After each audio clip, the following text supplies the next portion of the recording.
Eh, bonjour, Mick Nissart. Ouais, je sais.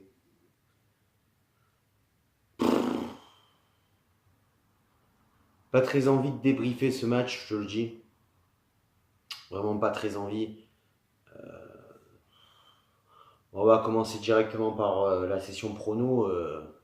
Session prono, bah, pas de gagnant, hein, évidemment. Personne n'avait pronostiqué le 0-0 et encore moins cette séance de tir au but de merde. Voilà, que te dire. On va commencer par la composition de l'équipe. La composition de l'équipe, voilà. Elle est là. Donc avec des petites nouveautés. Burner à droite, titularisé. Colli à gauche, titularisé aussi. En milieu, donc un 3-4-3 comme tu peux le voir. En milieu de terrain, Walter titulaire. Lesmelou et Tamézé sur les ailes. Et Saint-Maximin en pointe tout seul. Voilà. Du coup, on commence le match dès la deuxième minute. Walter Benitez qui sort une parade, sur un coup franc à l'entrée de la surface de réparation de Guingamp. Voilà, déjà les Guingampais commencent direct le match bien comme il faut, tu vois. Après, c'est juste l'histoire de 5 minutes. C'est l'histoire de laisser passer l'orage. Hein, on laisse passer l'orage.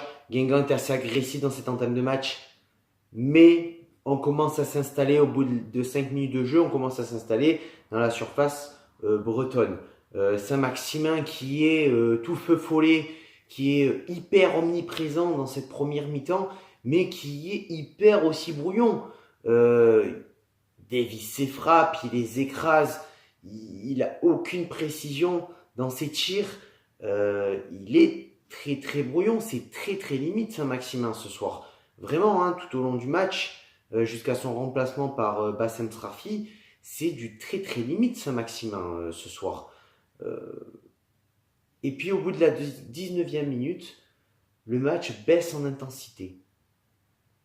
Beaucoup moins d'intensité, les deux équipes s'observent et aucune des deux équipes ne veut prendre de risques. Du coup, on se fait chier littéralement dans ce match.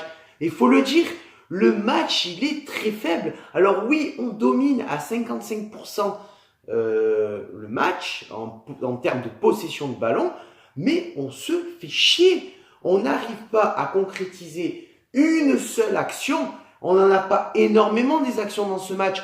Au moins, concrétise-en une. Alors, on est intéressant, oui, sur les actions qu'on arrive à se créer, mais dans le fond de jeu, on est bidon. Dans le fond de jeu, il n'y a rien. Là, on se fait chier. Clairement, on se fait chier. À la 42e minute, Barbosa qui tire un coup franc. Barbosa qui a été plutôt pas mal dans ce match, moi je trouve, pour un joueur que on utilise très peu, et moi je trouve qu'il a quand même un sacré potentiel, ce Brésilien. Mais voilà, il est très dangereux son coup franc, mais ça ne donne rien. À la mi-temps, personne ne fait la différence. Il y a une grosse pauvreté dans le jeu offensif, que ce soit du côté niçois ou du côté guingampais. Mais nous, ça nous intéresse bien que du côté guingampais, il n'y ait aucune, on va dire, créativité offensive. Mais si derrière nous, on fait pas le taf pour... il faut passer par les ailes dans ce match. C'est le point faible de Guingamp. Passons par les ailes. Avec Saint-Maximin, bon, qui est certes en pointe ce soir, mais Lesmelou, Tamézé, il faut qu'il fasse le taf. Burner, Colli, il faut surtout passer par Colli, qui a été quand même, dans ce début de match, très en jambes. Je comprends pas. Du coup, dans cette deuxième mi-temps, alors les Niçois, ils reprennent la deuxième mi-temps. C'est magnifique, hein, on reprend sur les chapeaux de roue, hein, vraiment. Hein, on prive les Guingampais du ballon, on presse bien, on utilise les espaces, et puis après, au bout de 5 minutes, plus rien, plus de jus. Non, mais je sais pas, prenez un Red Bull, non? Je sais pas, j'en sais rien. comment ça s'appelle, du Gurgonzan. Faites quelque chose, mais que ça tienne plus de 5 minutes, cette putain d'offensivité naissante comme ça. C'est pas possible quand même. Putain, truc de fou quoi. Je sais pas moi. Enfin, à un moment donné, putain, il faut utiliser les ailes. Les ailes par Racine Colli, évidemment. Parce que Guingamp, il n'est pas folichon dans ce match. Hein. Il n'est pas folichon. Hein. Parce que, ok, ils attaquent pas offensivement. Après, défensivement, ils sont cohérents parce qu'ils défendent bien, Guingamp. Hein. Ils défendent bien, ils veulent nous emmener au tir au but, clairement. Ça se voit, tu vois. Il faut passer par les ailes avec Colli. Alors, à la 62e minute, Colli est remplacé par Attal. Tu te dis... Enfin de la créativité offensive qui va se créer. Enfin un petit peu d'activité au niveau de l'attaque.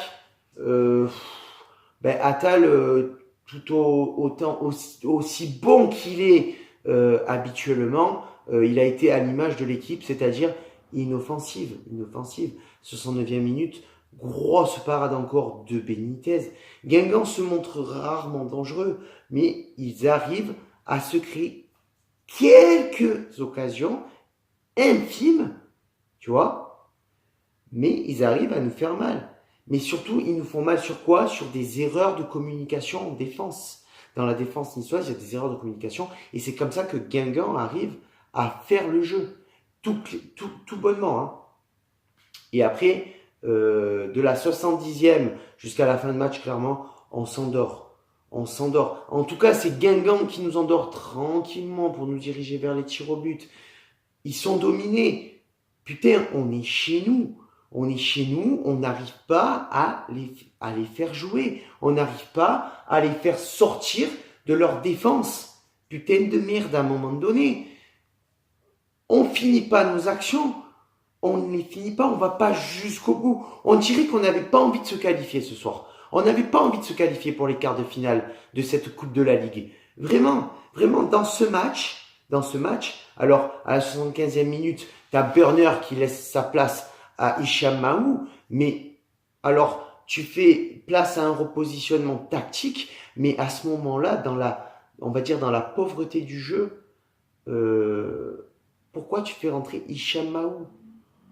À un moment donné, fais rentrer quelqu'un d'expérience qui peut nous débloquer la situation concrètement. Parce que dans ce match, il n'y a rien. Il n'y a aucune action, il n'y a aucune folie. Et même Guingamp arrive à réaliser une bonne fin de match. Comment est-ce possible de réaliser une bonne fin de match pour Guingamp? C'est à nous de le gagner ce match. C'est à nous d'aller chercher la qualification. C'est pas à Guingamp, dans les 5 dernières minutes de jeu, d'aller eux chercher la qualification, parce que c'est ce qu'ils ont fait. Hein. Ce qu'ils voulaient, c'est nous emmener au tir au but, et ils nous emmenaient au tir au but. Et on va pas débriefer cette séance de tir au but catastrophique. Alors tu te dis, ouais, tu as Monsieur Penalty, Monsieur Benitez. Et bien Benitez, il a rien fait ce soir. Il a rien fait. Alors il a été bon dans le match, mais il a rien fait au tir au but.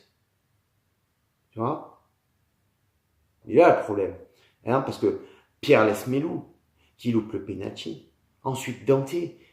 Pourquoi tu vas me faire tirer Dante au tir au but? Après, tu me fais tirer Walter qui le réussit. Tu me fais tirer Jallet. Mais c'est pas des tireurs de tir au but. Ça, c'est pas des tireurs de penalty. Pourquoi tu joues pas la simplicité? C'est Patrick Vieira qui est fautif dans ce match. C'est lui qui choisit les tireurs de penalty. Alors oui, les joueurs disent moi je me sens pas, mais c'est lui qui a la décision finale. C'est lui qui dit non, toi je te sens pas, tu le tireras pas. Et là il le fait pas. Là il prend pas ses responsabilités et le match on le perd à cause de ça. Le match on le perd à cause de Patrick Vieira pour ses mauvais choix tactiques, ses mauvais choix dans le match et ses mauvais choix dans la séance de tir au but. Voilà. J'ai poussé mon coup de gueule, maintenant c'est bon. Sur ce, pas de top 3, parce que pour moi l'équipe a été nulle. Nulle. Donc sur ce, ciao viva la Bayette, hein. Issa Nissa, et on espère qu'on va se rattraper contre Strasbourg. C'est impératif. Ciao viva.